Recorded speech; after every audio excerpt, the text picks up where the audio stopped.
Glórias ao Senhor. Cumprimento a igreja com a paz do Senhor, amém? Amém. É um prazer e um privilégio muito grande estar aqui com vocês, conhecendo uma boa parte daqueles que irão, adorar o nome do Senhor na região celestial, vendo Ele face a face. Então, estou muito agradecida com o convite. Quero agradecer de antemão ao pastor, a sua esposa. Quero agradecer também a tia Fernanda, os seus pais, o seu irmão. Foi muito bom conhecê-los um pouquinho mais e ficar com os irmãos nesta tarde, nesse dia tão especial. Amém? Amém. Glórias ao Senhor. Eu gostaria de ler a palavra de Deus, então já que vocês estão em pé, vou aproveitar este momento para nós estarmos fazendo a leitura da palavra. E aí nós vamos conversar um pouquinho sobre a respeito do que essa palavra diz para o meu e para o seu coração, amém? Quantos creem que essa noite é uma noite de restituição? Quando o grupo ali de louvor, o círculo de oração estava louvando, falava que ao cheiro das águas ia brotar a restauração. Nós sabemos que o Senhor é o Deus e quem beber daquela água não tem sede. E quando entramos nele, nós sentimos saciados pela sua presença e aí somos restaurados. Então aqui sairá muitas árvores fortificadas, restauradas, porque ao cheiro das águas nós estaremos restaurados e a nossa família também. Amém? Aleluias! Abram comigo, por favor, em Gênesis 35.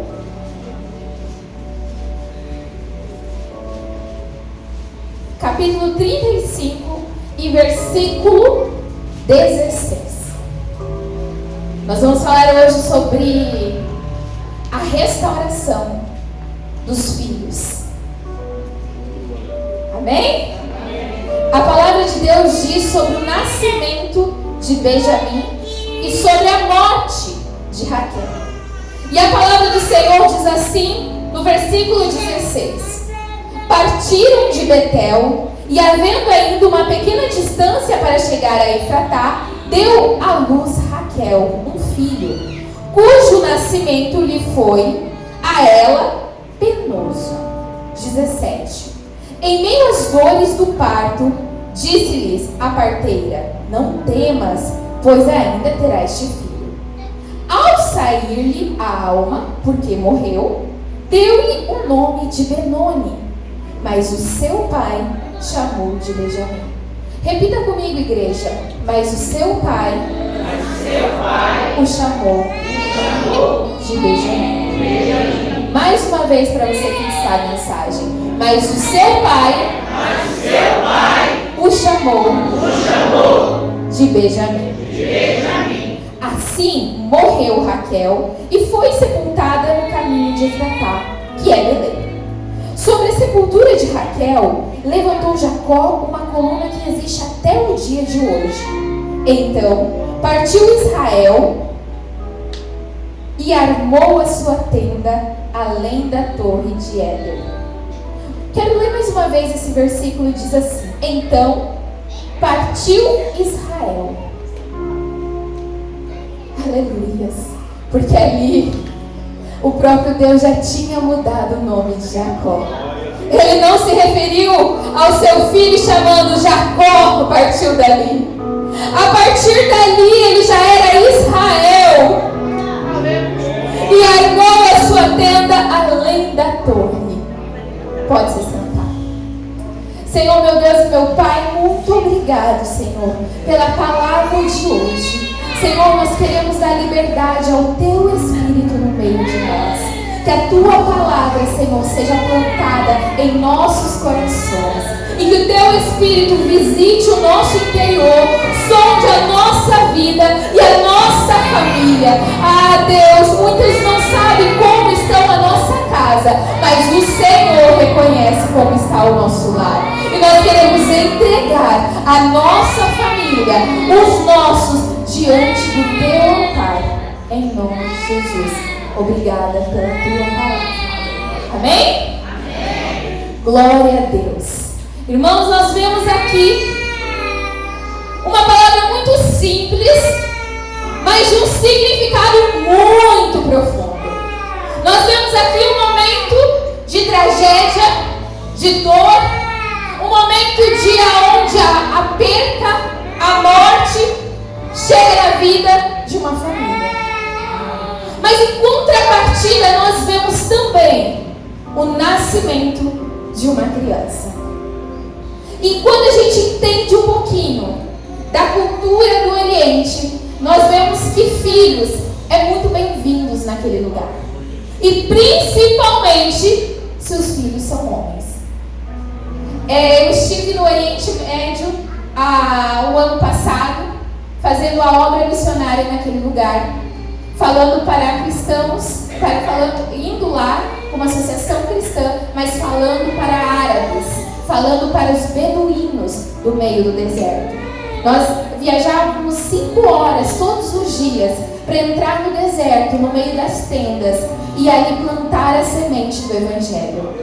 Nós passamos por muitas provações, hoje eu compartilhei um pouquinho, e eu gosto sempre de falar, porque quando você visita o Oriente Médio, quando você visita Israel, ou quando você visita algum país muçulmano, você começa a ter compreensão melhor a respeito do contexto que a palavra foi escrito. E algumas coisas começam a fazer sentido, porque é muito diferente a forma como eles vivem, a forma como eles se posicionam, como eles se relacionam de nós aqui no Ocidente.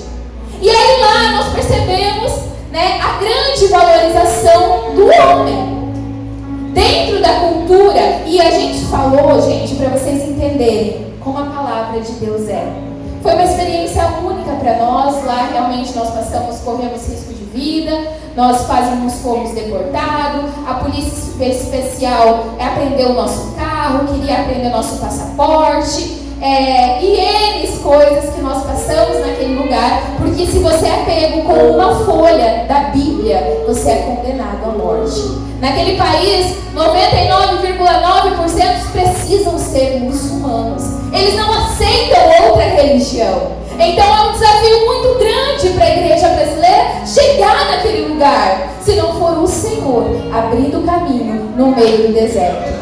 E quando a gente chegou naquela região, quando a gente chegou naquela localidade, nós entendemos que nós estávamos falando diretamente com a descendência de Ismael.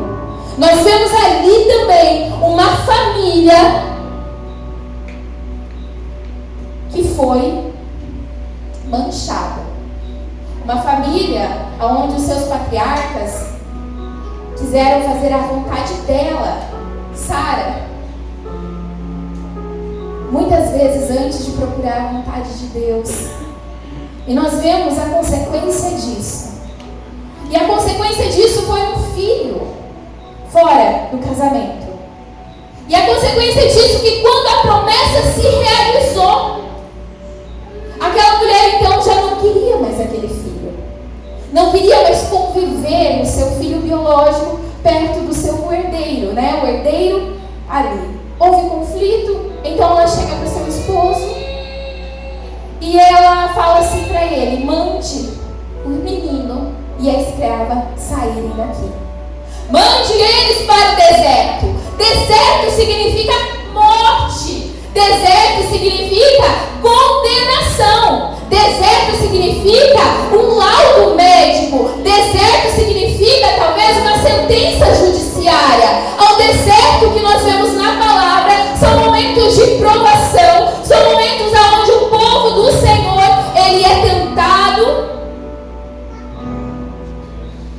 E nós trazemos o deserto para a nossa vida. Quantos desertos já não passamos na nossa família? E aí, aquele pai fica indeciso porque era seu filho também.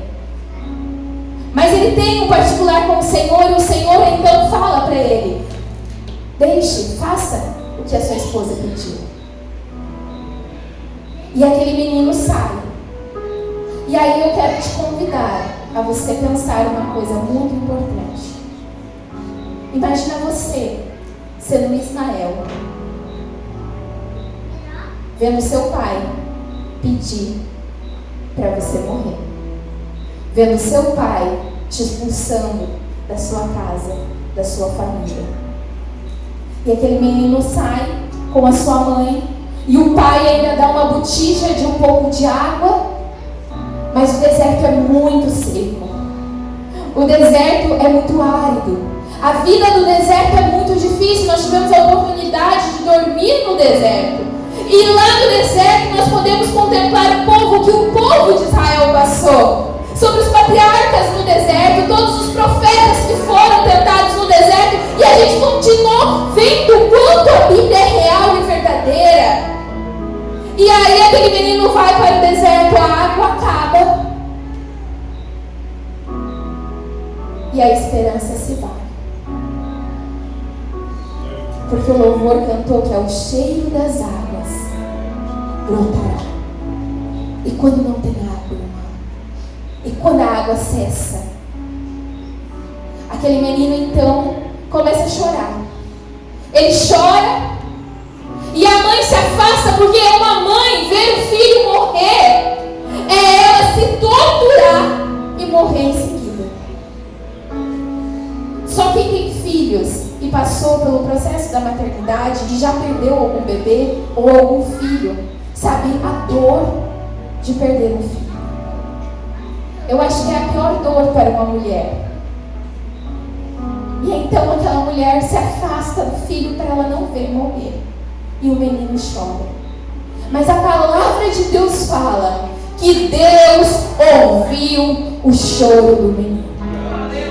Deus ouviu o choro do menino e Deus se compadeceu. Deus vai e guardou o menino. E Deus manda um anjo dizer à mãe: não te preocupa que teu filho não vai morrer. Farei dele uma grande nação e será conhecida até hoje. Este é o povo para o qual nós vamos falar de Jesus Cristo. A grande nação que Deus prometeu àquela mulher. Só que algo muito importante: quando um filho é ferido pela sua paternidade, quando um filho é ferido pela ausência de um pai ou pela omissão do papel de um homem, porque o pai dá destino, é o homem que aponta o caminho. Hoje nós estávamos conversando com uma família, essa família muito querida da Fernanda, e uma coisa muito bonita que o pai dela falou foi que ele decidiu mudar, porque ele viu que os filhos dele olhavam para ele e que exemplo ele daria para a casa dele. Este é o papel de um homem, é ser exemplo da sua casa. E muitos homens são exemplo no trabalho, são exemplo na sua vida da igreja, mas na sua casa são omissos. Na sua casa, a sua família não tem ele como referência. E aí, irmão, não sei se a sua vida é assim, porque eu não te conheço, eu não moro aqui, mas seus filhos vão sentir. E vão sentir muito. Ismael sentiu a falta de um pai que o protegesse quando ele precisou. E por causa disso, gerou uma dor tão grande que todos os seus descendentes sentem a falta de um pai. É por isso que na religião islâmica, um árabe não consegue sentir Deus como um pai. É por isso que o islamismo não reconhece a paternidade de Deus. Se você falar para um árabe que Deus é um pai, ele vai falar: louco você está. Jamais Deus é pai. Deus não é pai de ninguém. Por quê? Porque seu descendente foi ferido lá atrás. E olha as consequências até hoje. Quando eu conheci muitos árabes e eu conversando com um árabe, ele me deu um masbahá, que é tipo um terço católico, para você entender. É um terço de oração, mas é no mundo islâmico. E esse terço tem 99 bolinhas. E ele estava me explicando que as orações que eles fazem são 5 vezes ao dia as orações sagradas do islamismo, e essas orações são referentes à posição do sol. Então não tem um horário fixo. Todo dia o árabe, o muçulmano, precisa ver as coordenadas geográficas aonde o sol está para saber qual posição correta é das suas orações. E quando acontece, então em cada Meca tem um sino e toda a cidade escuta a oração do rabino ali orando para lá. Se nós estamos na BR e das orações sagradas, na BR tem mesquita, no meio do deserto, do nada, tem lá alguém, e eles cumprem fielmente as orações, a vida diária de reza, para um Deus que não existe. Nós passamos no meio da BR e nós vimos muçulmanos estendendo tapete no chão e se curvando. Nós fomos no mercado em determinado horário, não tinha ninguém em pé porque todos se curvavam. E nós? E nós? E nós? Quando nós fomos para lá, os cristãos que estão lá, eles não podem se reunir. A polícia fica atrás da gente o tempo todo. E quantas vezes nós temos o poder e o privilégio de estarmos aqui, cantando, adorando, exaltando o nome do Senhor em voz alta, e não fazemos isso? E aí, irmãos, por que eu estou falando? Você vai entender aonde eu quero chegar. E aquele árabe me explicou as orações e me falou os 99 nomes de Allah. Allah tem muitos nomes: protetor, tem nome de provedor, tem nome de Deus fiel, mas tem um nome que ele não é chamado. E alguém pode adivinhar qual é este nome? Allah não é chamado de pai, porque a paternidade precisa dar tudo o que ele tem em amor ao filho. Porque Deus, o nosso Pai, entregou tudo o que ele tinha, seu Filho unigênito, por amor a você, para te reconciliar com ele. Não há outro caminho se não entender que é por Cristo. E se eles não reconhecem Cristo, eles nunca serão filhos de Deus. É por isso que o islamismo é uma religião escrava. Ele serve a um Deus carrasco. Ele não serve um Deus que perdoa, um Deus que acolhe, um Deus que adota, um Deus que restitui. Porque isso é característica de uma paternidade saudável. Eu e você somos filhos restaurados. Eu e você éramos um galho seco, mas ao cheiro das águas nós brotamos e frutificamos vida. Eu e você estávamos condenados ao inferno por causa da nossa transgressão, do nosso pecado, da nossa omissão, mas um dia bebemos da água viva e então frutificamos. A nossa família será como um pomar e muitos frutos vão dar. Eu creio, os nossos filhos verão as bênçãos do Senhor e a fidelidade dele. Então você pegou um filho perdido. Eu contei a história um pouquinho do povo árabe, e eles ainda assim, nos dias atuais, quando eles querem mandar um filho embora, eles abandonam o menino no meio do deserto. Ainda assim, a prática que foi ferido lá atrás, o ciclo da ferida continua acontecendo, porque se Jesus não chegar, a tua prática do pecado, da maldição, vai continuar de pai para pai, de pai para filho, de filho para pai, e vai vendo o ciclo.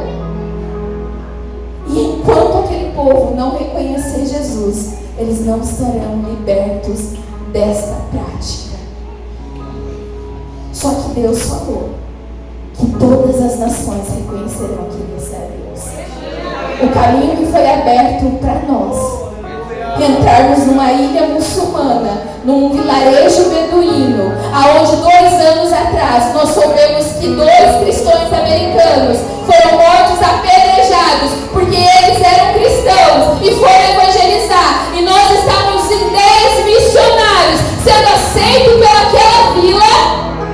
É somente a obra do Senhor de entender que nós não éramos o final, nós éramos apenas uma parte da promessa que Deus fez para aquele povo. Ele ouviu o choro daquele povo.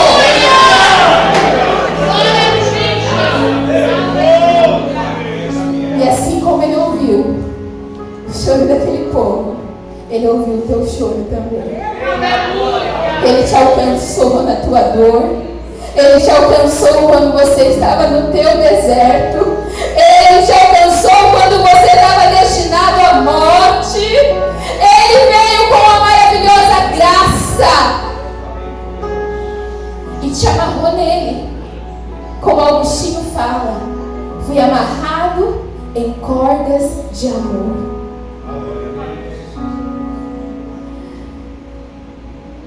Agora eu quero voltar para o nosso texto. Carol, o que tem isso a ver?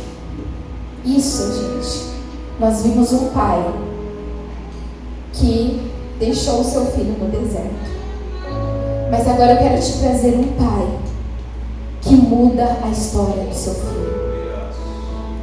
E eu quero que você olhe para o comportamento deste homem. Em meio à dor, ele mudou o destino do seu filho. Em meio a um diagnóstico, ele mudou uma sentença de morte.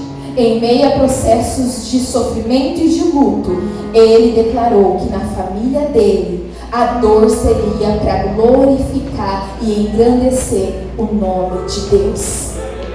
É isso que eu vim falar para você. Vamos lá. Jacó, todo mundo conhece a história deste homem, não conhece?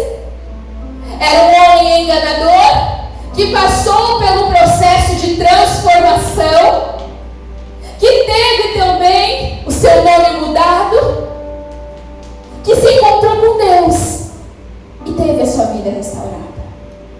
Então, no processo, Jacó conhece uma moça, se apaixona por ela e é enganado. Aquilo que ele fazia, começaram a fazer com ele.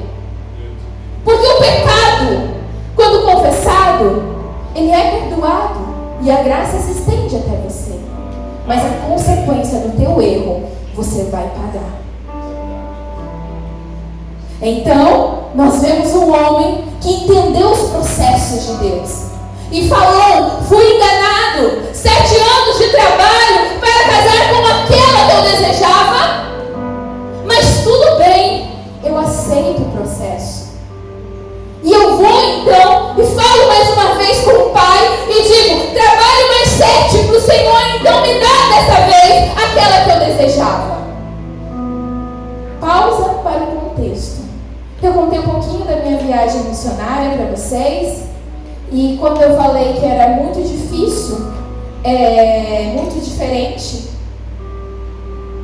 aqui de lá, para você ter ideia, o pai paga o dote da menina. Então o pai, ele coloca numa caderneta. Quando há o casamento, há o contador também vai, o contador de cada família. E aí ele coloca na caderneta tudo que ele gastou com a filha. Escola particular, escola particular, curso, se a menina fez curso, cirurgia, se ela ficou no hospital, tudo está ali escrito na caderneta. E o dote é quanto a minha filha vale, quanto o pai gasta por ela. O noivo, ele tem que pagar esse dote ao pai. E o pai fala: eu investi até aqui e a minha filha vale tanto. Você tem para me pagar? E o noivo vai lá e paga. Depois disso,